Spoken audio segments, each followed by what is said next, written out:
திருக்குறள் ஒன்று எல்லாருக்கும் தெரியும், காக்கை கரவா கரைந்துண்ணும் ஆக்கமும் அன்ன நீராக இருக்கே உள்ள. அதாவது ஒரு காக்கா அதுக்கு ஏதாவது ஒன்று கிடச்சிருச்சுன்னா அது என்ன செய்யாதான், மற்ற அதோட இனத்தெல்லாம் விட்டுட்டு அது என்ன செய்யாதான், ஒருபோதும் சாப்பிடாது, எல்லாரையும் அழைத்து தான் அது சாப்பிடும். அதாவது காக்கா நமக்கு தெரியும் அப்படியே ஒரே கூட்டமாக இருக்கும் ஒரு இடத்துல ஏதாவது ஒரு சாப்பாடு. அதே மாதிரி ஒரு காகம் இறந்துருச்சுனாலும் எல்லா காக்காவும் என்ன செய்யும், சத்தம் போட்டுட்டு வந்து கூடும். ஆனால் அதே காக்கா கூட்டம் வந்து உட்காந்து சாப்பிட்டுட்ருக்கு. திடீர்னு யாரோ ஒரு துப்பாக்கியை வச்சு அந்த இடத்துல ஒரு சூடு ஒன்று, ஒரு அங்கே ஒரு குண்டு பாயுது. எத்தனை காக்கா அங்கே இருக்கும்? இல்லை எத்தனை காக்கா நீ வந்துட்டியா, நீ தப்பிச்சிட்டியான்னு கேட்கும். என்ன செய்யும்? எல்லாம் நான் போனால் போதும்னு என்ன செய்யும், நான் தப்பிச்சா போதும்னு பறந்து போகுமா இல்லையா? அருமையான தேவனுடைய ஜனமே, அதே போல தான் ஆயிடுச்சு. இயேசு கிறிஸ்து சிலுவையில் மரித்த பொழுது அவருடைய சீஷர்கள் எல்லாரும் என்ன செஞ்சாங்களாம், அப்படி தான் பண்ணிட்டாங்க. எல்லாரும் யார் எங்கே போனாங்கன்னே தெரியல, அப்படி எல்லாரும் ஓடி போனாங்க அப்படின்னு சொல்லி வேதம் சொல்கிறது. ஆனால் அந்த சீஷர்களை இயேசு கிறிஸ்து எதற்காக தெரிந்து கொண்டார்? மார்க் 3:14 தம்மோடு இருக்கவும் பிரசங்கம் பண்ணும்படி அவர்களை அழைக்கவும் தான் இயேசு கிறிஸ்து என்ன செய்தார், அவர்களே தெரிந்து கொண்டார். தம்மோடு மெயினாக பர்பஸ் வந்து என் கூட இருக்கணும். அதே மாதிரி இருந்தாங்க, 3 வருஷம் அவருடைய இருந்தாங்க. லூக்கா 5:11 அவர்களும் எல்லாவற்றையும் விட்டுட்டு என்ன செஞ்சாங்க, நீங்கள் போதும் சாமி நாங்கள் வரோம் எல்லாத்தையும் விட்டுட்டு அவருக்கு பின்னாடி அவங்க வந்தாங்கன்னு பார்க்கிறோம். அது மாதிரி யோவான் 6:67-68 அங்கே நிறைய சீஷர்கள் அவரோட கூட பயணம் செய்த அநேகர் அவரை விட்டுட்டு போயிட்டாங்க. அப்போ ஜீசஸ் கேட்குறாரு, நீங்களும் போய்விட மனதாக இருக்கிறீர்களா? உடனே இவங்க 12 பேர் என்ன சொல்கிறாங்க, யார் இடத்துல போவோம் சாமி, நித்திய ஜீவ வசனங்கள் உங்ககிட்ட தானே இருக்குது சாமி, நாங்கள் உங்ககிட்ட தான் இருப்போம், நாங்கள் வேற எங்கேயும் போக மாட்டோம் அப்படின்னு சொல்லி அங்கே சொல்லுகிறதை பார்க்குறோம். மறுரூப மலையில் மத்தேயு 17:4 அவங்களுக்கு ஒரே அங்கே பரவசம் ஆயிடுச்சு. அங்கே நடந்த அந்த காரியங்களெல்லாம் பார்த்துட்டு, ஐயோ உங்களை விட்டு நாங்கள் போகவே இல்லை, இங்கேயே என்ன செஞ்சிடலாம், கூடாரம் போட்டு இங்கேயே என்ன செஞ்சிடலாம், தங்கிடலாம் அப்படின்னு சொல்லி அங்கே சொல்கிறத பார்க்குறோம். சமாரியா ஊர் வழியாக இயேசுவை கடந்து போக விடல். அவர் எருசலேமுக்கு போகிறாருன்னு தெரிஞ்சு லூக்கா 9:51-56 வரைக்கும் சமாரியா ஊர் வழியாக அவரை போக விடலை. உடனே அந்த சீஷர்கள், இன்றைக்கும் நிறைய பேர் அப்படி சொல்லுங்க அடுத்து என்னன்னு பார்த்துருவோம் அப்படின்னு சொல்கிற ஆட்கள்லாம் இங்கே இருக்கிறாங்க. ஒரு வார்த்தை சொல்லுங்க அப்படின்னு. இல்லை அப்படி தான் ஆண்டவரே, நீங்கள் வானத்துலேருந்து எலியாவை மாதிரி வானத்துலேருந்து அக்கினியை இறக்கி என்ன செஞ்சிடலாம், இவங்கள அழிச்சு, உங்களுக்கு இடம் இல்லை, உங்களை நீங்கள் அந்த வழியாக போகக்கூடாதுன்னு எப்படி சொல்லலாம் அப்படின்னு சொல்லி கேட்டாங்க. லூக்கா 22:50 பேதுரு ஆண்டவரை பிடிக்க வர்றாங்க அப்படின்னு உடனே என்ன செய்கிறார், அவங்க வந்த கூட்டத்தில் பிரதான ஆசாரியருடைய வேலைக்காரனுடைய காதை அருவாள் எடுத்து என்ன செஞ்சிட்டாரு, வெட்டிட்டார். நல்லா கவனிங்களேன். கொஞ்சம் பேருக்கு என்னடா நம்மளை மாதிரி இருக்காங்களேன்னு நினைக்கிறீங்களா? இல்லை, அப்படிலாம் தான் இருந்தாங்க இயேசுவோடு கூட இருந்த சீஷர்கள். அப்படி அவருக்காக வைராக்கியம் பாராட்டினாங்க, அவரோடு கூட இருந்த வரைக்கும். அருமையான தேவனுடைய ஜனமே, அவர்கள் இயேசுவன் மார்பில் சாய்ந்தவர்களாக இருந்தாங்க. இயேசுவோடு படகிலே பயணித்தாங்க. இயேசுவோடு காணா ஒரு கல்யாணம், அவர் எங்கெல்லாம் விருந்துக்கு போனாரோ அங்கெல்லாம் விருந்துக்கு போனாங்க. அவர் என்னெல்லாம் அற்புதங்கள் செய்தாரோ எல்லாவற்றையும் பார்த்தாங்க. அவர் கூடவே இருந்தாங்க. பயங்கரமான அவங்கள மாதிரி இருந்தால் இவங்கள மாதிரி இருக்கணும் அப்படின்ற லெவலுக்கு அவங்க அவ்வளோ ஐக்கியமாய் அவர்கள் இருந்தாங்க. ஆனால் சிலுவை பாடு என்று வந்த பொழுது அவருக்கு ஒரு பிரச்சனைன்னு வரப்போகுது. அப்போது ஒருவன் காட்டி கொடுக்குறான், ஒருவன் இவர் யாருன்னே தெரியாதுன்றான். அங்கே சிலுவைக்கு அடியில் பார்த்தோன்னா 12 பேரில் ஒரே ஒருத்தர் தான் எங்கே இருக்கிறாரு, ஸ்திரீகள் தூரமாய் நின்று நடக்கிறத பார்த்துட்டு இருக்கிறாங்க. அவங்களோட அந்த ஸ்திரீகளோட யோவான் மட்டும் என்ன செய்கிறாங்க, நின்று பார்த்து கொண்டிருக்கிறார். இவ்வளோ நாளும் மார்பில் சாய்ந்திருந்தவங்க எங்கே, அவரோட ரகசியங்களை பேசினவங்க எங்கே, அவரோடு கூட சாப்பிட்டவங்க பழகினவங்க எல்லாரும் எங்கே போனாங்க? அருமையான தேவனுடைய ஜனமே, ஆண்டவர் கடைசி நாட்களிலும் இதுதான் நடக்க போகிறது அப்படின்னு சொல்லி ஆண்டவர் நமக்கு சொல்லுகிறார். அவருடைய வருகை நாட்களில் நம்ம இருக்கிறோம். இதே தான் இன்றைக்கி நடக்க போகிறது. தயவாக இன்றைக்கு ஆண்டவர் நமக்கு ஏன் தெரில, நான் ஆக்சுவலாக இந்த வார்த்தைகளை நேற்று காலையிலேருந்து ப்ரிப்பேர் பண்ணிருக்கேன். நேற்று சாயங்காலம் கிட்டத்தட்ட அதில் ஒரு கால்வாசி சேமனாச்சும் இங்கே காத்திருப்பு கூட்டத்தில் தேவன் எங்களோடு கூட அதையே தான் திருப்பி ரிப்பீட் பண்ணார். அப்போ எனக்கு ஆண்டவரே நீங்கள் உறுதிப்படுத்துறீங்க ஆண்டவரே அப்படின்ற மாதிரி தான் எனக்கு இருந்தது. தெரியல, நான் இன்றைக்கி காலையில் இதை ரெடி பண்ணிகிட்டு இருக்கும்போது கூட சுவாமி இன்றைக்கே ஒரு வேளை வந்துடுவீங்களோ, இப்படி மாற்றி மாற்றி இப்படியே இருக்குது எங்களுடைய சர்ச்சில் மெசேஜஸ்லாம் அப்படின்னு சொல்லி நான் ஜெபத்தோடு கூட தான் வந்திருக்கிறேன். ஏன்னா நம்ம நிறைய எத்தனையோ வருஷமாக இல்லை பைபிள் எழுதின காலத்துலேருந்து 2000 வருஷத்துக்கு முன்னாடியிலேருந்து சொல்லிகிட்டே இருக்காங்க, இயேசு வரப்போகிறார் வரப்போகிறார் வரப்போகிறார்னு. வந்துருவாரா இல்லையா? கண்டிப்பாக வரப்போகிறார், கண்டிப்பாக சீக்கிரமாக வரப்போகிறார். அருமையான தேவனுடைய ஜனமே, அப்போது இயேசு கிறிஸ்து வரும்பொழுதும் எப்படி இருக்குமா? லூக்கா 18:8 மனுஷகுமாரன் வரும்பொழுது பூமியிலே விசுவாசத்தை காண்பாரோ. இவ்வளோ நாளும் நம்ம எல்லாரும் சேர்றோம், ஞாயிற்றுக்கிழமையான நம்மளை பிரிக்க முடியாது. அப்படி தான் தேவனை தேடி வர்றோம், பாடுறோம், ஆடுறோம், கொண்டாடுறோம், எல்லாம் பண்ணுறோம். வேதம் சொல்கிறது அவர் வரும்பொழுது விசுவாசம் இருக்குமான்னு தெரியலையே அப்படின்னு இயேசுவே சொல்கிறார். மத்தேயு 24:10 அநேகர் இடரல் அடைந்து ஒருவரை ஒருவர் காட்டி கொடுப்பார்கள். ஐயோ, நான் இப்படிலாம் சொல்லலைங்க, அவங்க தான் சொன்னாங்க, இவங்க தான் இப்படி பண்ணாங்க, இவங்க தான் சர்ச்சுக்கு வான்னு எங்களை கூப்பிட்டாங்க. நடக்குதா? இன்றைக்கே நடக்குதா? நம்முடைய தேசத்தில் அநேக இடங்களில் இது நடக்குதா? நாங்கள் பாட்டுக்கு அவங்களா தான் வந்திருப்பாங்க, ஆனால் வெளியே வந்து பிரச்சனைன்னு வரும்போது நாங்கள் பாட்டுக்கு இருந்தோம், இவங்க தான் வந்து எதையோ புக்கை கொடுத்தாங்க, எங்களை கூப்பிட்டாங்க. நடக்குதா? இது வெளியே புற மக்கள் நடத்துறதில்ல. வேதம் சொல்லுகிறது உங்களுக்குள்ளாரே இதெல்லாம் நடக்க போகிறது. அதை குறித்து நம்ம பார்க்கலாம். அதாவது ஒருவரை ஒருவர் காட்டி கொடுத்து ஒருவரை ஒருவர் பகைப்பார்கள்னு சொன்னதா. தயவுசெய்து அந்த ஃபோனை ஆஃப் பண்ணுங்கம்மா. ஒருவரை ஒருவர் காட்டி கொடுத்து ஒருவரை ஒருவர் பகைப்பார்கள் என்று சொன்னதான வார்த்தைகள் சீஷர்களை பார்த்து தான் ஆண்டவர் அங்கே சொல்லுகிறதை பார்க்குறோம். அருமையான தேவனுடைய ஜனமே, ஏன்னா இயேசு அவங்க இதுக்கு முந்தின வசனத்தில் சீஷர்கள்ட்ட தான் சொல்கிறாரு, உங்களை உபத்திரவங்களுக்கு ஒப்பு கொடுப்பாங்க. அப்போ பாருங்களேன், சீஷர்கள்கிட்ட தான் ஆண்டவர் சொல்லுகிறார் இது மாதிரி நடக்க போகிறது அப்படின்னு சொல்லி. 1 தீமோத்தேயு 4:1 பவுல் தீமோத்தேயுக்கு எழுதுகிறார், அநேகர் விசுவாசத்தை விட்டு விலகி போவார்கள். நம்ம அந்த காலத்தில் தான் இருக்கிறோம், கடைசி நாட்களில் இருக்கிறோம். மத்தேயு 24:12 அக்கிரமம் மிகுதி ஆவதனால் அநேகருடைய அன்பு தணிந்து போகும். எப்படி சீஷர்களுக்கு அன்பு தணிந்து போச்சோ, அவங்க அக்கிரமம்லாம் ஒன்றும் பண்ணலை. ஆனால் இந்த நாட்கள் அப்படி நம்ம பயங்கரமான எப்படி வேணால் வாழ்ந்துக்கலாம், ஆனால் சர்ச்சுக்கு வந்துட்டால் போதும், நான் பாடினா போதும், பிரசங்கம் பண்ணால் போதும் அப்படின்னு ஒரு ட்ரெண்டுக்குள்ளார நம்ம போய் கொண்டு இருக்கிறோம். வேதம் கிளியராக சொல்லுது, அநேகருடைய அன்பு என்ன செய்யும்? தணிந்து போகும். அருமையான தேவனுடைய ஜனமே, 2 தீமோத்தேயு 4:3-4 ஆரோக்கியமான வசனம். ஆமாம், இவங்களுக்கு என்ன எப்பா பாரு வாசனம் வாசனம் வாசனம் புரிய வேணாமா? ஆனால் வேதம் கிளியராக சொல்லுது, ஆரோக்கியமான வசனத்தை பொறுக்க மனதில்லாமல் சத்தியத்திற்கு செவியை விலக்கி கட்டுக்கதைகளுக்கு செவியை சாய்க்கும் காலம் வரும். இங்கே எத்தனை பேருக்கு வசனம் கேட்டால் போர் அடிக்குது, கதை கேட்டால் ஜாலியாக இருக்குது? வேதம் கிளியராக நமக்கு அந்த மாதிரி சொல்லுகிறது. ஸோ இந்த கடைசி நாட்களில் நம்முடைய கிரேட்டஸ்ட் டேஞ்சர், மிகவும் ஆபத்தான விஷயம், வெளியேர்ந்து வருகிற பகை அல்ல, உள்ளே முறிந்து போகிற அன்பு, உள்ளே காட்டி கொடுக்கிற காரியங்கள், உள்ளே பகைக்கிற காரியங்கள். ஸோ இதெல்லாம் உள்ளே சத்தியம் இல்லாமல் கட்டுக்கதைகள் வருகிற காரியங்கள், இதெல்லாம் கவனிக்கிறீங்களா? உலகத்தில் நம்ம எவ்வளோ காரியங்களை இன்றைக்கி நிறைய மீடியா இருக்குது, நிறைய காரியங்களை அங்கங்கே நம்ம தெரிஞ்சு கொள்கிறதுக்கு நிறையா இருக்குது. இப்போ நான் சொன்ன விஷயங்கள்லாம் உலகத்தில் நம்ம பார்க்குறோமா? ஒருத்தருக்கு ஒருத்தர் கிறிஸ்தவங்களே என்ன செய்கிறாங்க, அவங்கள பற்றி இவங்கள பற்றி அவங்க பேசுகிறாங்களா? அன்பு குடும்பத்துக்குள்ளார இல்லாமல் ஒழிஞ்சு போகுதா? ஒருத்தரை ஒருத்தர் காட்டி கொடுக்குறாங்களா? சத்தியம் இல்லாமல் வெறும் கட்டுக்கதையாக போயிட்டு இருக்குதா? இதெல்லாம் நடக்குதா இல்லையா? கடைசி காலத்தில் நம்ம இருக்கிறோம். ஸோ நமக்கு பிரச்சனை வெளியே உலகத்திலிருந்து இனி இல்லை, உள்ளே இருந்து தான் நமக்கு இருக்கிறது. அருமையான தேவனுடைய ஜனமே, ஸோ நம்ம ஜாக்கிரதையாக இருக்கணும். இதற்கு தப்ப என்ன செய்யணும் அப்படின்னு வேதத்திலேருந்து சீஷர்களுடைய வாழ்க்கையிலேருந்து ஒரு 4 காரியங்களை நம்ம இந்த நாளிலே பார்க்க போகிறோம். அருமையான தேவனுடைய ஜனமே, முதல் காரியம், இயேசு கிறிஸ்து அவங்கள ஜெபம் பண்ண வாங்கன்னு சொல்லி கெத்சமனேக்கு கூட்டிகிட்டு போனார். ஆனால் அவர் போய் ஜெபம் பண்ணார், இவங்க என்ன செஞ்சாங்க? தூங்கினாங்க. மத்தேயு 26:40-41 இயேசு பேதுருட்ட பார்த்து கேட்குறாரு, 3 பேரை கூட்டிகிட்டு போகிறாரு, அதில் ஒருத்தர்கிட்ட பார்த்து கேட்குறாரு, நீங்கள் 1 மணி நேரமாவது என்னோடு கூட விழித்திருக்க கூடாதா? நீங்கள் சோதனைக்கு உட்படாதபடிக்கு விழித்திருந்து ஜெபம் பண்ணுங்கள். ஆவி உற்சாகம் உள்ளது தான், மாம்சமோ பலவீனம் உள்ளது. வாங்க ஜெபம் பண்ணான்னு கூட்டிகிட்டு வந்தேன், ஒரே 1 மணி நேரம் என்னோடு கூட ஜெபம் பண்ண கூடாதா?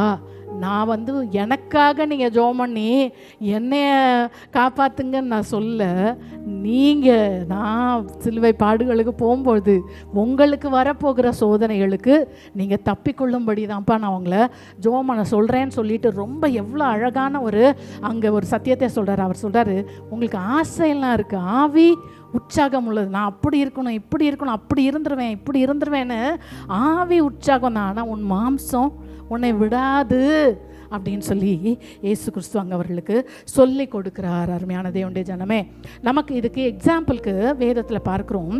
சிம்சோனை குறித்து பார்க்கலாம். நியாயாதிபதிகள் 16ஆம் அதிகாரம் 19-21. சிம்சோனை ஆக்சுவலாக ஆண்டவர் அபிஷேகம் பண்ணினது எதற்கு? அவனை தாயின் கருவில் உண்டாக்குறதுக்கு முன்னே அவனுக்கு தெரிந்து கொண்டு அவன் நசரேயனாக இருப்பான், தேவனால் அபிஷேகம் பண்ணப்பட்டிருப்பான். எதற்கு? இஸ்ரவேலுக்கு அவனை நியாயாதிபதியாய் ஏற்படுத்தும்படிக்கு, பெலிஸ்தருடைய கைக்கு இஸ்ரவேலரை தப்புவிக்கும்படிக்கு ஆண்டவர் ஒரு குழந்தையை தெரிஞ்செடுக்கிறாரு. மற்றவங்களை விட எக்ஸ்ட்ராடினரியாக பயங்கர ஆவியின் வல்லமையில் அந்த குழந்தை வளர்ந்து வருகிறது. ஆனால் நாள் போகுது, அந்த குழந்தை தேவனுக்காக வைராக்கியம் பாராட்டுகிறத விட்டுட்டு ஒரு வேசியின் மடியில் படுத்து தூங்குது. தெளிலாளன் மடியில் கிடந்த சிம்சோனை குறித்து பார்க்கிறோம். அருமையான தேவனுடைய ஜனமே, ஸோ தூங்குறதுன்னா ஆண்டவர் நம்மளை தூங்கக்கூடாதுன்னு சொல்லலை. என்ன பண்ணிட்டு இருக்கீங்க இந்த உலகத்தில்? என்ன பண்ண ஆண்டவர் உங்களை என்னத்துக்காக அழைத்திருக்கிறார்? என்ன உங்களுக்கு விசேஷித்து ஏன் ஆண்டவர் உங்களை பிரித்து எடுத்திருக்கிறார்? ஆனால் நம்ம என்ன பண்ணி கொண்டு இருக்கிறோம் என்று சொல்லி வேதம் நமக்கு கேட்கிறது. அருமையான தேவனுடைய ஜனமே, ஸோ சிம்சோனை போல நம்ம இருக்கிறோமா? ஒருவேளை இயேசு கிறிஸ்துவான என்ன பண்ணார் யோசிச்சு பாருங்களேன். மத்தேயு 26:46-44 வசனங்கள் வரைக்கும் அந்த ஸ்ரீஷர்கள் எல்லாம், நான் தூங்க போகிறேன்ப்பா, எனக்கு டயர்டாக இருக்குது. இன்றைக்கி நம்ம நிறைய பேர் நம்ம சாய்ஸ்லாம் எப்படி இருக்குது? அப்படி தான் இல்லை, என்ன சூஸ் பண்ணுறோம்? இல்லை, நான் ஒரே ஒரு கொஸ்டின் கேட்குறேன். ஜீசஸோட அவ்வளோ க்ளோஸாக 3 வருஷம் அவரை விட்டே பிரியாத சீஷர்களுக்கே ஜெபம் பண்ணாமல் இருந்ததுனால, தூங்குனதுனால இவ்வளோ பெரிய பாடுனா நம்ம மாத்திரம். அருமையான தேவனுடைய ஜனமே, ஸோ அங்கே ஆண்டவர் கெத்சமனையில் 3 தடவை ஜெபம் பண்ணுறாரு. 3 தடவை என்ன சொல்கிறாரு? அவருக்கு தெரியுது, எனக்கு ஒரு பிரச்சனைக்குள்ளார நான் போகிறேன், நான் இந்த சிலுவை பாடுகளுக்கு நேராய் போக போகிறேன்னு தெரியுது. அங்கே ஆண்டவர் என்ன பிதாவை பார்த்து சொல்கிறார், பிதாவே இந்த பாத்திரம் என்னை விட்டு நீங்கள் கூடுமானால் நீங்கட்டும், ஆகிலும் என் சித்தத்தின்படி அல்ல உம்முடைய சித்தத்தின்படியே ஆக கடவுதுன்னு 3 முறை. அருமையானது ஆண்டவர் இயேசு கிறிஸ்துவே தேவகுமாரனே இப்படி ஒரு ஜெபத்தை செய்வார் என்றால் நீங்களும் நானும் என்ன செய்து கொண்டிருக்கிறோம்? நம்மளுக்கு பிரச்சனை வந்த உடனே எத்தனை பேர் ஜெபம் பண்ணுறதுக்கு போகிறோம், எத்தனை பேர் சண்டை போடுறதுக்கு போகிறோம்? யோசிச்சு பாருங்கள். எதை நம்ம சாய்ஸாக எடுக்கிறோம்? எதை சாய்ஸாக எடுக்கிறோம்? நம்ம வாய் பேசுதா இல்லை முழங்கால் முடங்குகிறதா? அருமையானது உண்மையாகவே சொல்கிறேன். இதெல்லாம் நம்ம ட்ரை பண்ணி இனிமையாவது அட்லீஸ்ட் ட்ரை பண்ண. ஆண்டவரே இப்படிலாம் இருக்குது சுவாமி, எனக்கு இது பிடிக்கல, எனக்கு பயமாக இருக்குது, இது அப்படி ஆகிடுமோ இப்படி ஆகிடுமோ, எனக்கு இதெல்லாம் தெரியுது ஆண்டவரே, தயவாய் நீங்கள் எனக்கு ஹெல்ப் பண்ணுங்க, எனக்கு இது வேண்டாம், இந்த பாதை எனக்கு வேண்டான்னு இருக்குது, ஆனாலும் நான் அதன் வழியாய் போகணும்னு நீங்கள் வச்சுருந்தீங்கன்னா நான் ஆண்டவரே அதில் தைரியமாய் போக அதை சகிக்க நீங்கள் எனக்கு உதவி. இன்னைக்கு பிரதர் வர்ஷிப் டைமில் சொன்னார், ஆண்டவர் எங்கே இருந்தாலும் பாதாளத்தில் படுக்கை போட்டாலும் அங்கேயும் கூட இருக்கிறாரா? இந்த உலகத்தில் ஆண்டவர் சொல்கிறார், உண்மை ஆண்டவர் சொல்கிறார், இந்த உலகத்தில் கடைசி வரைக்கும் நான் உன் கூட இருக்கிறேன்னு ஆண்டவர் சொல்கிறாரா? அந்த உலகத்தில் இருக்க வரைக்கும் தான் அந்த ப்ராமிஸ், சரியா? இந்த உலகத்தில் நம்முடைய மூச்சு நிற்க போது பாருங்களேன், அன்னைக்கு வரைக்கும் ஒருவேளை அதுக்குள்ளார ஆண்டவர் வராமல் இருந்தார்னா அது வரைக்கும் அந்த வாக்கு தத்துவம் நமக்கு நிறைவேறும். ஆனால் உன் கூடவே ஆண்டவரை வச்சுக்கிட்டு இஷ்டத்துக்கு வாழ்ந்து கொண்டு இஷ்டத்துக்கு பேசிக்கொண்டு காட்டுக்கழுதையை போல திரிந்து கொண்டு இருந்தால் அங்கே அந்த சாய்ஸை நம்ம மிஸ் பண்ணுறோம். நம்ம இந்த பூமியில் அவர் உன் கூட இருக்கேன்னு சொல்கிறதே எதுக்கு? இந்த பூமிக்கு இந்த பூமியில் உண்மையாக வெறும் 70 வருஷம், மிஞ்சி போனால் 80 வருஷம். ஆனால் நித்தியமாய் காலாகாலங்களாய் அவரோடு கூட இருக்க போகிற ஒரு பாக்கியத்திற்கு இந்த உலகத்தின் வாழ்வு அதை நமக்கு என்ன செய்ய போகுது? நிர்ணயிக்க போகிறது. நம்ம அவரோடு கூட இருக்க போகிறோமா இல்லையா அப்படின்னு சொல்லி. ஸோ இயேசுவே அப்படி ஒரு ஜெபம் பண்ணார்னா நம்ம என்ன பண்ணி கொண்டிருக்கிறோம்? நம்முடைய வாழ்க்கையின் பிரச்சனைகளினூட அதை நிறைய மைண்டில் யோசிக்கிறோம், அதை பண்ணலாம் இதை பண்ணலான்னு முதல்ல நிறைய யோசிக்கிறோம், அடுத்து பேசுகிறோம், அடுத்தவங்ககிட்டையும் பேசுகிறோம், வீட்லேயும் அந்த காரியங்களை குறித்து நம்ம சண்டை போடுறோம், என்னென்னமோ பண்ணுறோம். ஆனால் ஆண்டவர் செய்கிற ஒன்று என்ன சொல்கிறாரு? தனியாக போய் என்ன செய்ய ஆண்டவரை நோக்கி ஜெபம் பண்ணு. ஸோ இந்த நாளிலே தயவாய் எல்லாரும், அன்றை என்னுடைய பிரச்சனைக்காக நான் உங்களை மட்டும் தேட, உங்களை மட்டும் பிடிச்சிக்க, யாருமே சப்போர்ட்டுக்கு இருக்க மாட்டாங்க. அதுதான் சொல்கிறேன். அந்த ஒரு ப்ராப்ளமு, ஒரு துக்கம், நல்ல அற்புதங்களை செய்கிற வரைக்கும் என்ன செஞ்சாங்க, கூடவே போனாங்க, எல்லாம் பண்ணாங்க, ஜாலியாக சாப்பிட்டாங்க, எல்லாம் பண்ணாங்க. அவரும் அவ்வளோ சப்போர்ட் பண்ணார். இல்லை யோவானுடைய சீஷர்கள் வந்து என்ன ஓய்வு நாளில் இவங்கெல்லாம் கதிரை கொய்துட்டு போகிறாங்களேன்னு கேட்டப்போ, அதெல்லாம் நான் அவங்கள விட்டு போகிற நாட்கள் வரும், அப்போ உபவாசம் பண்ணிக்குவாங்க, அது வரைக்கும் இவங்க உபவாசம். அப்படி அவங்களுக்கு இவர் என்ன செய்கிறாரு, சப்போர்ட்லாம் பண்ணுறாரு. ஆனால் காலம் வருகிறது, அவருக்கு ஒரு பிரச்சனைன்னு வரும்பொழுது இவங்களால அவரோடு கூட சப்போர்ட்டிவாக நிற்க முடியல. அருமையான தேவனுடைய ஜனமே, நம்முடைய வாழ்க்கையிலும் இது நேரிடலாம். ஸோ நமக்கும் நம்ம தனியாய் காரியம், ஆனால் ஒன்றே ஒன்று, அதுதான் தனியாக இல்லைன்ற தைரியம் நமக்கு இருக்கணும். இந்த உலகத்தில் எப்போவும் அவரோடு கூட இருக்கிறோம், அவர் நம்மோடு கூட இருக்கிறார். அருமையான தேவனுடைய ஜனமே, ஸோ ஒரு கிரைசிஸ், ஒரு ப்ராப்ளம்ன்றப்போ கர்த்தருடைய சித்தத்திற்கு நம்ம தாழ்த்துகிறது ரொம்ப தேவையான விஷயம். அடுத்து தானியேல் 6:10 நம்ம பார்க்குறோம். தானியேலும் அதுதான், அங்கே பத்திரத்துக்கே ராஜா என்ன செஞ்சிட்டாரு, கையெழுத்து போட்டார். என்னை தவிர யாரையுமே நீங்கள் என்ன செய்யக்கூடாது, 30 நாளைக்கு வணங்கக்கூடாது. கையெழுத்து போட்டால் பரவாயில்ல, நான் என்ன செய்வேன், தானியேல் முன்பு செய்து வந்தது போலவே தினமும் 3 நேரம் என்ன செஞ்சாராம், போய் முழங்கால் படிட்டு தேவனை நோக்கி ஜெபம் பண்ணினார். எல்லா சிங்கத்துடைய வாய்க்கும் தேவன் அவரை தப்பு வைத்தார் என்று சொல்லி நம்ம பார்க்குறோம். ஸோ பிரச்சனைகளுக்கு நடுவில் நாம் ஜெபிக்கிறவர்களாக இருக்கிறோமா, தூங்குகிறவர்களாக இருக்கிறோமா? நான் அதான் ஏற்கனவே சொன்னது போல், தூங்குறதுனா நல்லா ஆண்டவரே நம்மளுக்கு அவரோட கட்டளையெல்லாம் தயவு செய்து நம்ம ஃபாலோ பண்ணோன்னு வச்சுக்கோங்களேன், ராஜா மாதிரி வாழ்க்கை. ஆண்டவர் என்ன சொல்கிறாரு, 6 நாள் நீ உன் வேலையை பார்த்துக்கோ, 7ஆவது நாள் டோட்டல் ரெஸ்ட். சமைக்க கூட செய்யாது, நல்லா நிம்மதியாக என்ன செய். ஆண்டவர் வந்து ஆராதிக்கிறியா, அதோட நல்லா போய் ரெஸ்ட் எடு, உன் ஃபேமிலியோட என்ஜாய் பண்ணு. இதுதான் ஆண்டவர் நமக்கு கொடுத்துருக்கிற அவ்வளோ பெரிய ஓய்வு. அதனால் தூங்காதன்னெலாம் ஆண்டவர் சொல்லவே இல்லை. தூங்குகிறது எதை காண்பிக்கிறது? ரோமர் 13:11-14 வரைக்கும் ஆண்டவர் சொல்கிறாரு. அங்கே பவுல் எழுதுகிறார், நித்திரை விட்டு எழுந்திருக்கத்தக்க வேளையாயிற்று, இரவு சென்று போயிற்று, பகல் சமீபமாயிற்று. ஆண்டவருடைய வருகை சமீபமாக இருக்குது. ஆகையால் அந்தகாரத்தின் கிரியைகளை நாம் தள்ளிவிட்டு ஒளியின் ஆயுதங்களை தரித்து கொள்வோம். அதாவது தீமையான நடக்கைகளெல்லாம் தள்ளிட்டு நம்ம வெளிச்சத்தின் பிள்ளைகளாய் நாம் நடந்து கொள்வோம். அதில் 13-14 களியாட்டு வேண்டாம், வெறி வேண்டாம், வேசித்தனம் வேண்டாம், வாக்குவாதம் வேண்டவே வேண்டாம். வாக்குவாதம் பண்ணுறோமா, ஆர்கியூ பண்ணுறோமா, எவ்வளோ பேர் பண்ணுறோம் இல்லை, அது பாவம். வாக்குவாதம் பண்ணாதீங்க, பொறாமை வேண்டாம்.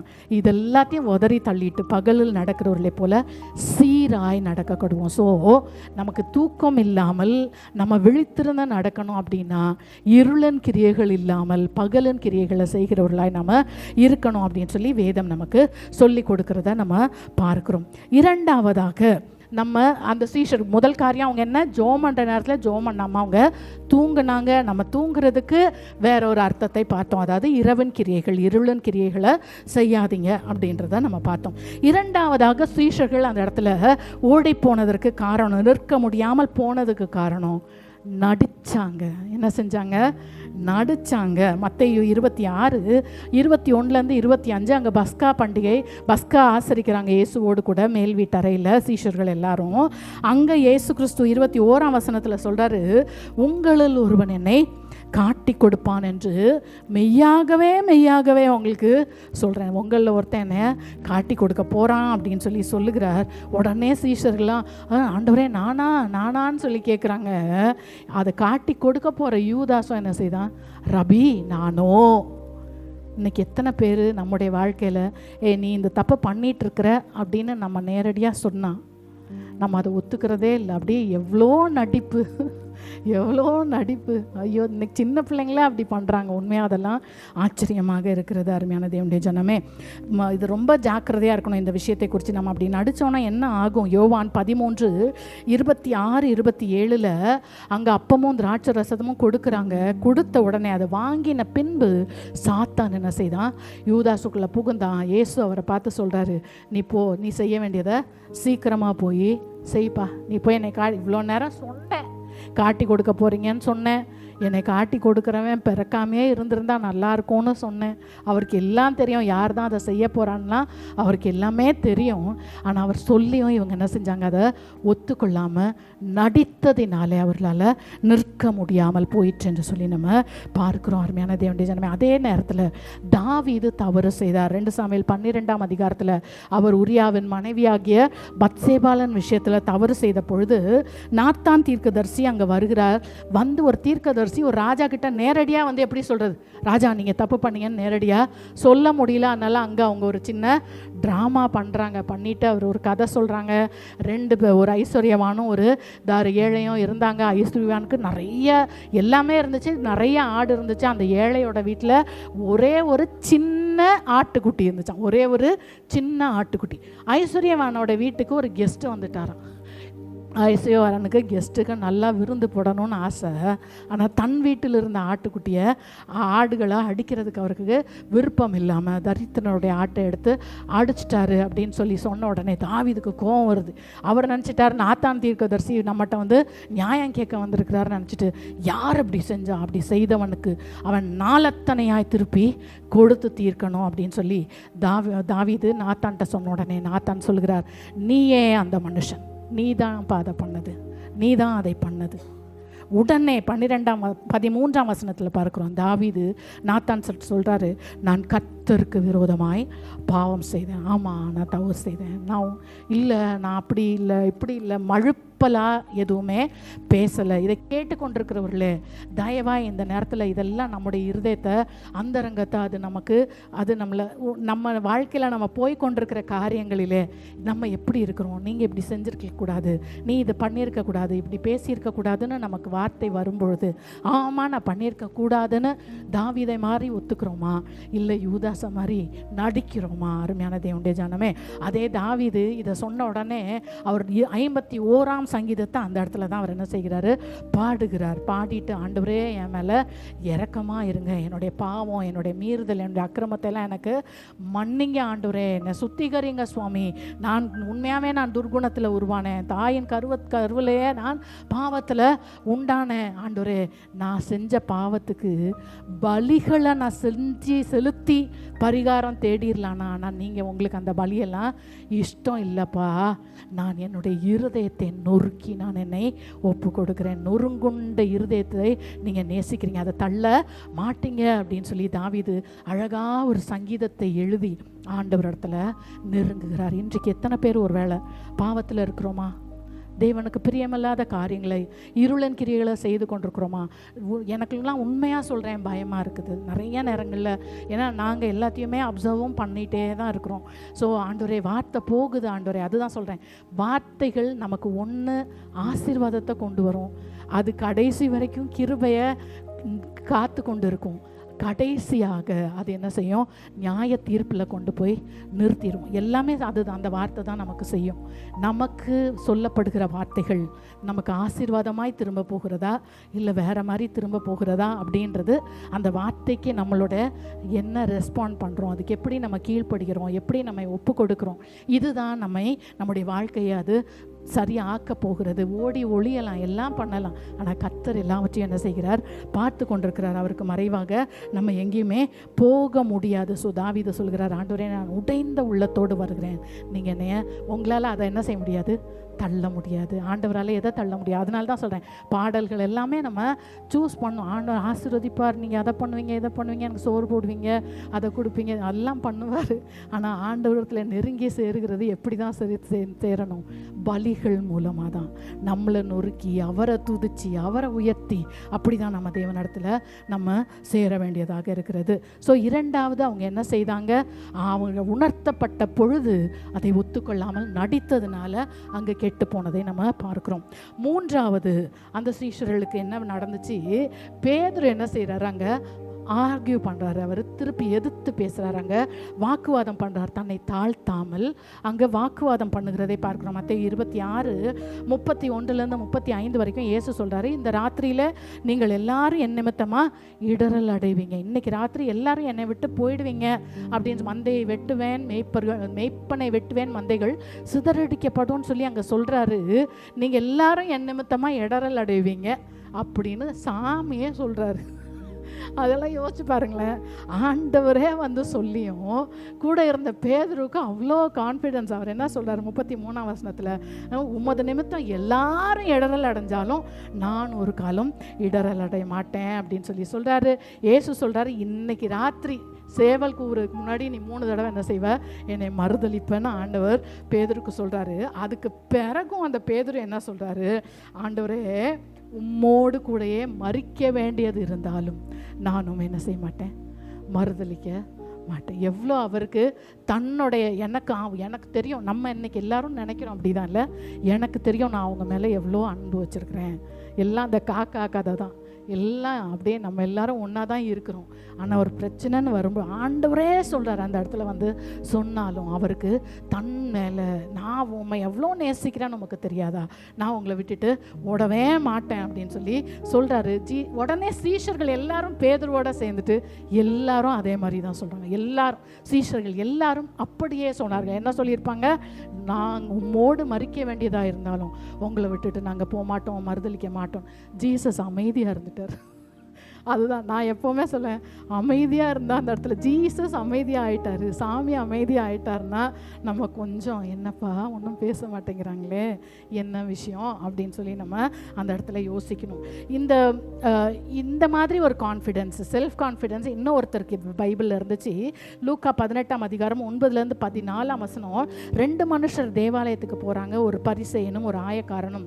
அந்த பரிசேயன் என்ன சொல்கிறான் ஆண்டவரை பார்த்து, ஆண்டவரே நான் பரிகாரர் அநியாயக்காரர், இந்த ஆயக்காரன் இவங்கள மாதிரிலாம் இல்லை. நான் என்ன செய்கிறேன், எப்போ வாரத்தில் 2 தடவை நான் என்ன செய்கிறேன், உபவாசம் பண்ணுறேன். எனக்கு என்னெல்லாம் சம்பாத்தியம் வருதோ அதில் எல்லாத்துலேயும் நான் தசம பாகம் கொடுக்குறேன். அவர் தன்னுடைய செயல்கள் மேலே, அதுதான் இந்த உலகம் கிறிஸ்தவத்தை தவிர பாக்கி அனைத்து மதங்களும் கர்மாவை போதிக்கிறது. அதாவது நான் செய்கிற கிரியைகள் நிமித்தம் எனக்கு ஒரு ரட்சிப்பு உண்டு என்று சொல்லி எல்லா மதங்களும் போதிக்கிறது. ஆனால் ஆண்டவர் சொல்ல, நீ எவ்வளோ செஞ்சாலும் அது பத்தாது. தேவனுடைய நீதியை அது என்ன செய்ய முடியாது, எட்டவே முடியாது. ஸோ அவர் தப்பாக எதுவுமே சொல்ல. அவர் சொல்கிறாரு, நான் ஒரு நல்ல ஒரு பர்ஃபெக்டான ஒரு லைஃப் வாழ்கிறேன், நான் இந்த கெட்டவங்களை மாதிரி நான் வாழலை, வாரத்தில் 2 நாள் நான் உபவாசம் பண்ணுறேன், என்னோட என்ன 1 ரூபா சம்பாதிச்சாலும் அதில் 10 பைசா நான் என்ன செஞ்சிடறேன், தசம பாகமாக கொடுத்துட்றேன் அப்படின்னு சொல்லி சொன்னார். ஆனால் தேவன் அவரை நீதிமானாக்கவில்லை என்று சொல்லி பார்க்குறோம். அவன் நீதிமானாக திரும்பவில்லை. ஸோ அவன் தன்னுடைய அந்த பலத்தை டிபெண்ட் பண்ணி அங்கே பேசினதுனால அப்படி ஆக முடியல. ஆனால் மோசேயை பாருங்களேன், யாத்ராகமம் 33:12-15 வரைக்கும் மோசே சொல்கிறாரு, ஆண்டவரே இந்த ஜனங்களை கூட்டிகிட்டு போன்னு சொன்னீங்க, இவ்வளோ தூரம் நான் கூட்டிகிட்டு வந்திருக்கிறேன், எனக்கு இன்னும் நீங்கள் போக சொல்கிறீங்களே, அதுக்கு உங்கள் கிருபை எனக்கு வேணும் ஆண்டவரே, உங்கள் கிருபையும் வேணும், உங்கள் வழியும் எனக்கு காட்டுங்கன்னு சொல்லி மோசே கேட்குறாரு. உடனே ஆண்டவர் சொல்கிறாரு, என் சமூகம் உனக்கு முன்பாக போகும், நான் உனக்கு இளைப்பாறுதலை தருவேன். உடனே மோசே சொல்கிறார், ஆண்டவரே உம்முடைய சமூகம் எங்களோடு கூட வராவிட்டால் எங்களை இங்கேருந்து என்ன செய்யாதீங்க, போக சொல்லாதீங்க. இதுக்கு முன்னாடி மோசே என்னெல்லாம் எகிப்திலேருந்து அத்தனை அடையாளங்களை செய்து அற்புதங்களை பார்த்து அதிசயங்களை பார்த்து ஜனங்களை வெளியே கொண்டு வந்தார். செங்கடலை கோலை நீட்டி 2ஆக பிளந்து இவங்கெல்லாம் கடந்தாங்க. அந்த பார்வோனும் அவனுடைய சேனையும் செங்கடலில் முழுகி போயிட்டு, அதுக்கு பிறகு சீனாய் மலைக்கு போய் 40 நாள் ஆண்டவரை முகமுகமாய் பார்த்துருக்கிறாரு. ஆண்டவருடைய கையிலிருந்து கற்பலகைகள், ஆண்டவரே கையினால் எழுதின கற்பலகைகளெல்லாம் வாங்கிட்டு வந்திருக்கிறாரு.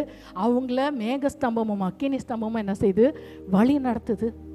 ஆனால் இன்னும் நான் திருப்பி போக சொல்கிறீங்களே சுவாமி, நீங்கள் என் கூட வர்றீங்களா, நீங்கள் வாங்க. நம்ம நிறைய நேரம் என்ன செய்கிறோம், நான் கரெக்டாக தானே போயிட்டுருக்கிறேன், அதுதான் சொல்கிறேன், அது அங்கே தான் நம்ம தவறுகிறோம்.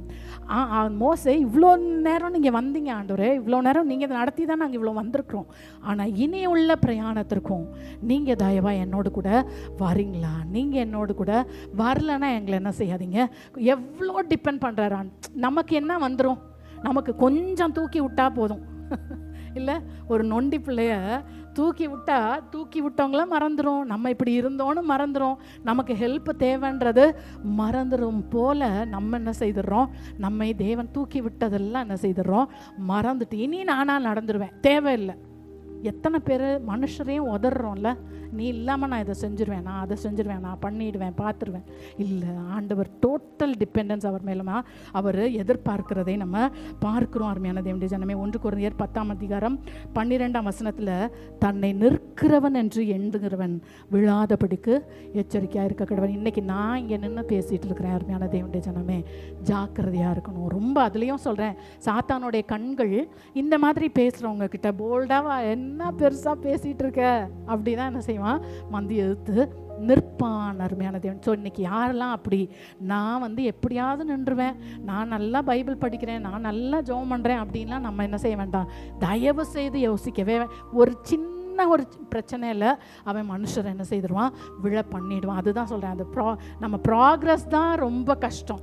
நல்ல பாருங்களேன், ஒரு மலை ஏறணும்னு வச்சுக்கோங்களேன், ஏறி ஏறி ஏறி கஷ்டப்பட்டு ஒவ்வொரு ஸ்டெப்பாக ஏறுறோம். ஆனால் கீழே விழுறதுக்கு ஒரு சின்ன கல் தடுக்குனா போதும், இல்லை ஒரே ஒரு ஆள் ஒரே ஒரு சின்ன ஒரு லெஃப்ட் ஹேண்டை வச்சு தள்ளினா போதும், அங்கேருந்து என்ன செஞ்சிடுறது.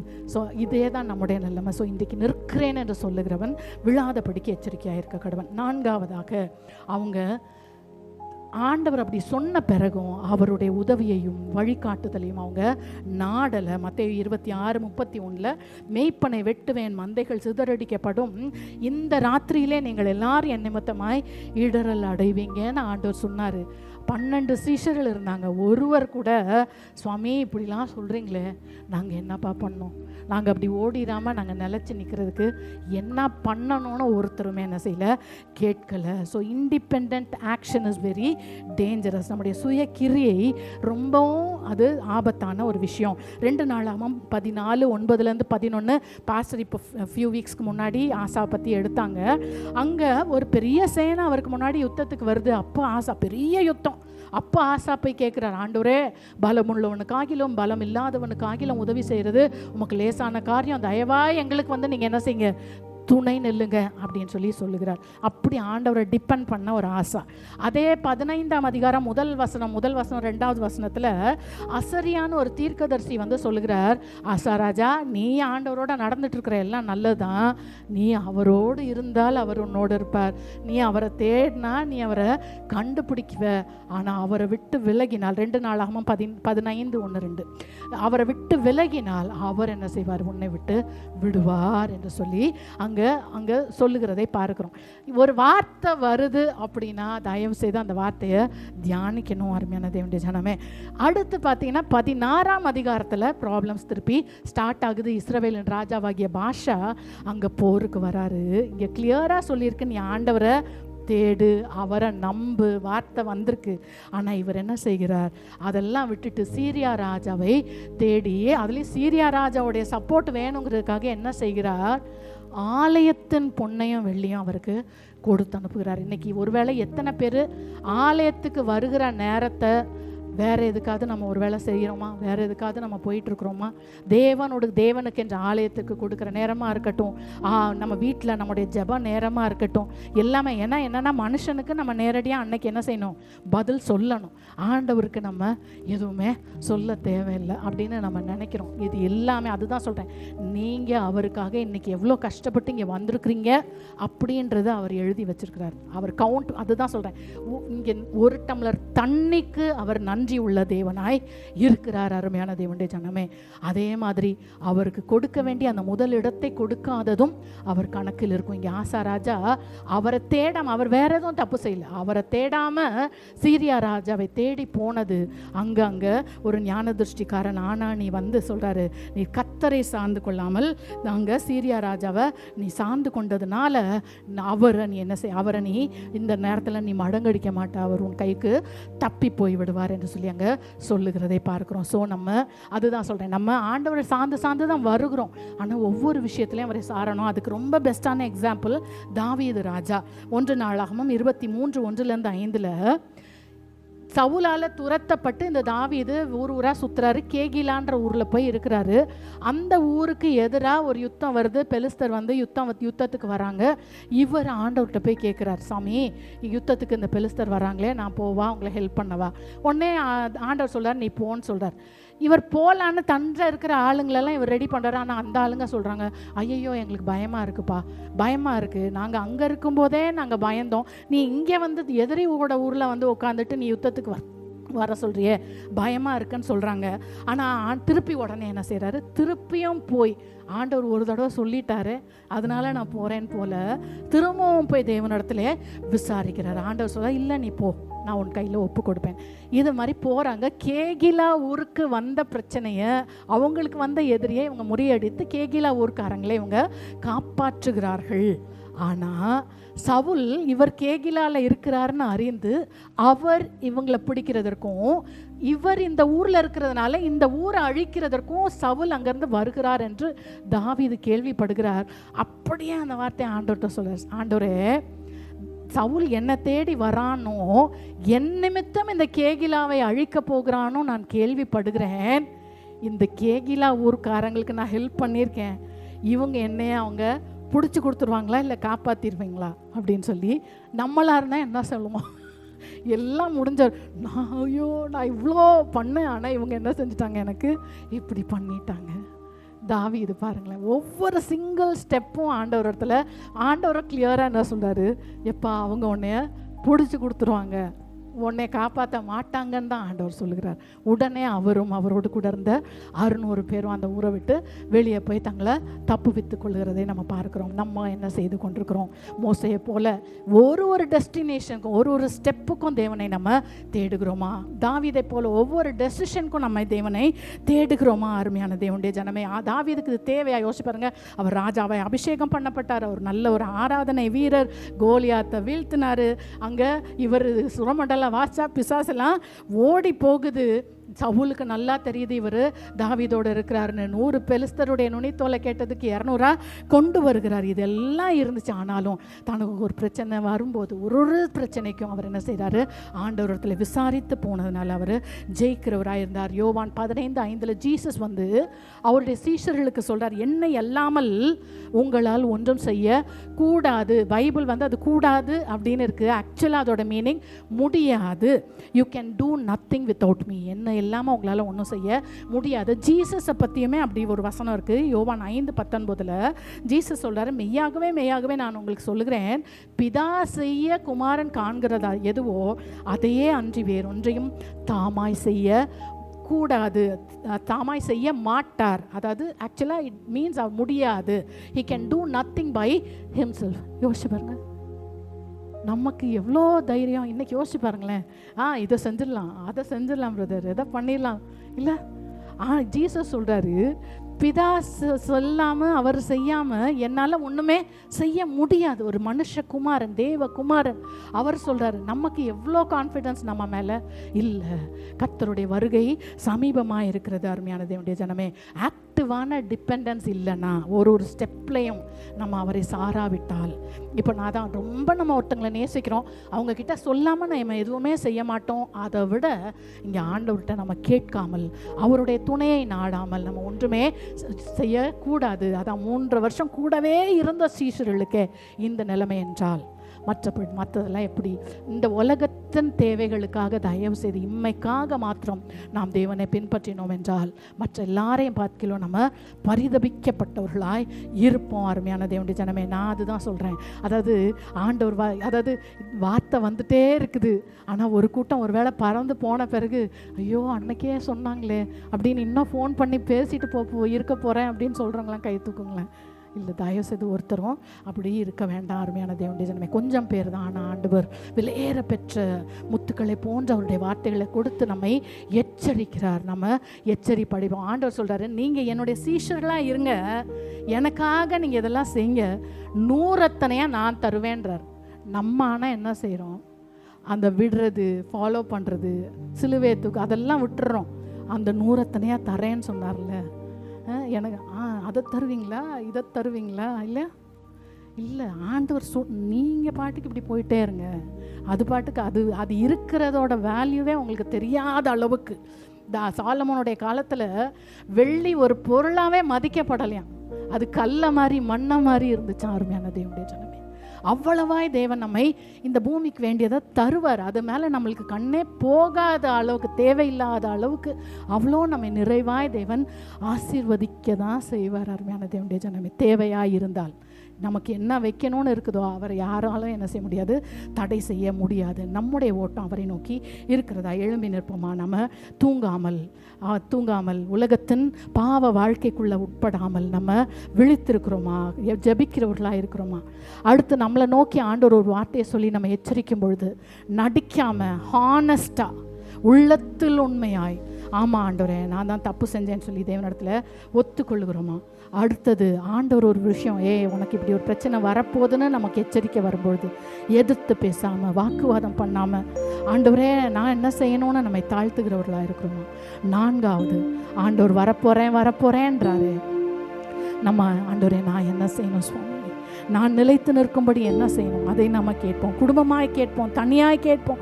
நம்ம ஒரு ஆள் அதை ஆரம்பித்தா போதும், குடும்பம் அதோட கூட சேர்ந்துக்கும். அருமையான தேவனுடைய ஜனமே, இந்த உலகத்திற்கு வேண்டிய எல்லாவற்றையும் ஆண்டவர் சொல்கிறார், நான் காக்கா மேலே குருவி மேலே அவ்வளோ கரிசனையாக இருக்கிறேன்னு, உன்னையை நான் பார்த்துக்க மாட்டேன்னு, உனக்கு வேண்டியதை நான் செய்ய மாட்டேனா என்று சொல்லி ஆண்டவர் சொல்கிறார்.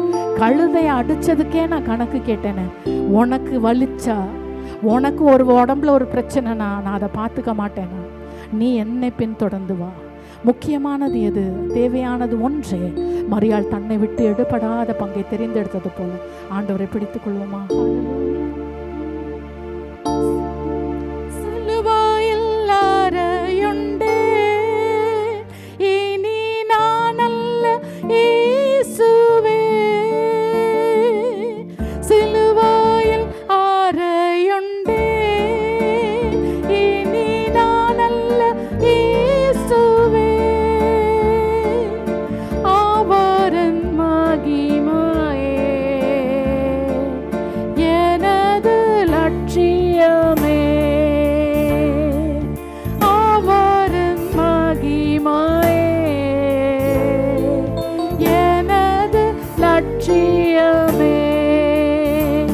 பரலோகமே என் சொந்தமே என்று காண்பேனோ, பரலோகமே என் சொந்தமே என்று காண்பேனோ,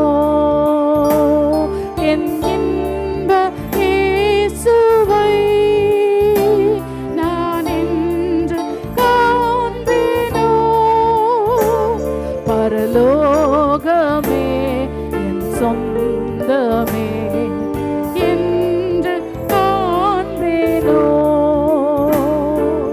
அழைப்பின் சத்தம் கேட்டு நானும் ஆயத்தம் ஆகிடுவேன், அழைப்பின் சத்தம் கேட்டு நானும் ஆயத்தம் ஆகிடுவேன். நாட்களும் நெருங்குதே,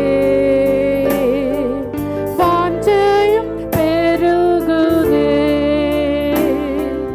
நாட்களும் நெருங்குதே, வாஞ்சையும் பெருகுதே, பரலோகமே என் சொந்தமே என்று காண்பேனோ, பரலோகமே என் சொந்தமே என்று காண்பேனோ. இயேசு என் நம்பிக்கையா, இந்த பூமியும் சொந்தமல்ல. இயேசு என் நம்பிக்கையா, இந்த பூமியும் சொந்தமல்ல. பரிசுத்த சிந்தையுடன் இயேசுவை பின்பற்றுவேன், பரிசுத்த சிந்தையுடன் இயேசுவே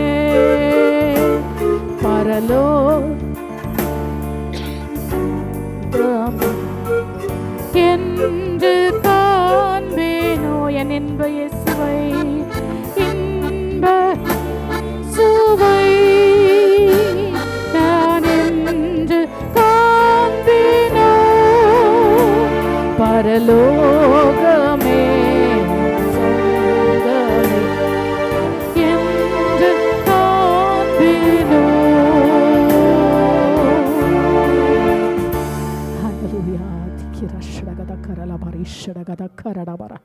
ஆண்டவரே, இந்த வார்த்தைகள் எங்களுக்கு தாழ்த்துகிறோம் சுவாமி. இந்த வார்த்தைகள் எங்களுடைய வாழ்க்கைக்கு ஜீவனாய் முடியட்டும் ஆண்டவரே, ஜீவனாய் முடியட்டும் ஆண்டவரே. இந்த வார்த்தை எங்களை நடத்துகிறதாய் முடியட்டும் ஆண்டவரே. கர்த்தாவே, நாங்கள் தூங்காமல் இந்த உலகத்திற்கு பின்னோடாமல் ஆண்டவரே நாங்கள் விழித்திருந்து ஜெபிக்க எங்களுக்கு உதவி செய்யுங்க ராஜா. உம்மை ஸ்தோத்திரிக்கிறோம். எங்களை நோக்கி ஒரு வார்த்தை வரும்பொழுது தாவீதை போல உடனடியாக, ஆமாம் ஆண்டவரே, உமக்கு விரோதமாய் நான் பாவம் செய்தேன் என்ற ஆண்டவரே நாங்கள் ஒத்துக்கொள்ள எங்களுக்கு உதவி செய்யுங்க. ஒவ்வொரு நாளும் நாங்கள் எத்தனையோ முறை ஆண்டவரே விழுந்து விழுந்து எந்திரிக்கிறோம் ஆண்டவரே. ஆனால் உம்முடைய கிருபையின் காலத்தில் நாங்கள் இருக்கிறதுனால ஆண்டவரே நாங்கள் ஆண்டவரை பிழைத்து கொண்டிருக்கிறோம் ராஜா. வாசல் பூட்டப்பட போகிற நாட்கள் சமீபமாக இருக்கிறதே ராஜா. அதுக்கு முந்தைய ஆண்டவரே நாங்கள் ஆண்டவரே உம்முடைய பாதையில் ஆண்டவரே எங்களால் ஓட முடிஞ்சிடணும் ராஜா. விழுந்து விழுந்து எந்திரிச்சு நொண்டி நொண்டி இல்லை ஆண்டவரே. உங்கள் பாதையில் ஓட எங்களுக்கு பலனை தாங்க எலியாவுக்கு கொடுத்த அந்த அப்பமும் தண்ணீரும் எங்களுக்கு வேணும் ஆண்டவரே. ஆண்டவரே, உங்கள் பலன் இல்லாமல் ஓட முடியாது ராஜா. உண்மை ஸ்தோத்திரிக்கிறோம் ஆண்டவரே. பேதுருவை போல ஆண்டவரே கர்த்தாவே, நாங்கள் எங்களுடைய நீதியை, நான் தான் கரெக்டாக ஜெபம் பண்ணுறேனே, நான் தான் கரெக்டாக சர்ச்சுக்கு போகிறேனே, நான் தான் கரெக்டாக காணிக்க போடுறேனே, நான் தான் தேவனை பாடுறேனே, நான் தான் பிரசங்கம் பண்ணுறேனே, நான் தான் ஊழியம் செய்கிறேனே. இல்லை ஆண்டவரே, இது ஒன்றும் எங்களை ரட்சிக்க போகிறது இல்லை ராஜா. இது ஒன்றும் எங்களை நிலைநிறுத்த போகிறது இல்லை ஆண்டவரே. கர்த்தாவே, நீங்கள் சொன்னீங்க நான் அந்த வார்த்தைக்கு எங்களை தாழ்த்த ஆண்டவரே நீங்கள் எங்களுக்கு உதவி செய்யுங்க ராஜா. உமக்கு ஸ்தோத்திரம். மோசையை போல இவ்வளோ நாள் நடத்திட்டீங்க ஆண்டவரே. இன்னைக்கு நீர் எங்களை நடத்துங்க. நாளைக்கு எங்களுக்கு ஒருவேளை ஜீவன் இருந்தால் நாளைக்கு நடத்துங்க. எங்களுடைய எதிர்காலத்தை நடத்துங்க. ஒவ்வொரு ஸ்டெப்புக்கும் ஆண்டவரே உங்களுடைய பிரசன்னத்தை நாங்கள் தேடி நடக்க நீர் எங்களுக்கு உதவி செய்யுங்க ராஜா. உண்மை ஸ்தோத்திரிக்கிறோம் ராஜா.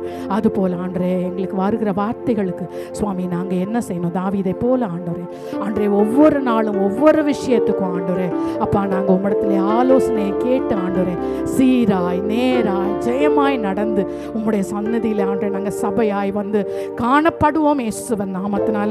ஆண்டவரே நீங்கள் ஆண்டவரே இந்த பூமியில் இருந்த பொழுது ஒவ்வொரு வாரம் ஆண்டவரே நீங்கள் ஜெப ஆலயத்திற்கு போன நேரங்களில் எல்லாம் அந்த சபையில் வந்த ஒவ்வொருவருக்கும் பரிபூர்ணமான சுகமும் விடுதலையும் நீங்கள் தந்தீங்களே ராஜா. இந்த நாளிலும் இந்த இடத்துல வந்திருக்கிற எல்லாருக்கும் ஆண்டவரே பரிபூர்ணமான சுகம் உண்டாகட்டும், விடுதலை உண்டாகட்டும், அவங்க தேவைகள் சந்திக்கப்படட்டும் ராஜாதி ராஜாவே. ஆண்டவரே உம்முடைய திருக்கரத்தில் எங்களை தாழ்த்துகிறோம். எங்களை நிமிர்ந்து நடக்க பண்ணுகிறவர், வெட்கப்பட விடமாட்டீர் ஆண்டவரே. அந்த தேவாதி தேவனுடைய கரத்தில் எங்களையும் சபையும் ஊழியத்தையும் தாழ்த்துகிறோம். நீங்க நடத்துங்க. துதிக நமக்குமே நமக்கு செலுத்துகிறோம் இயேசுவின் நாமத்தில் பிதாவே.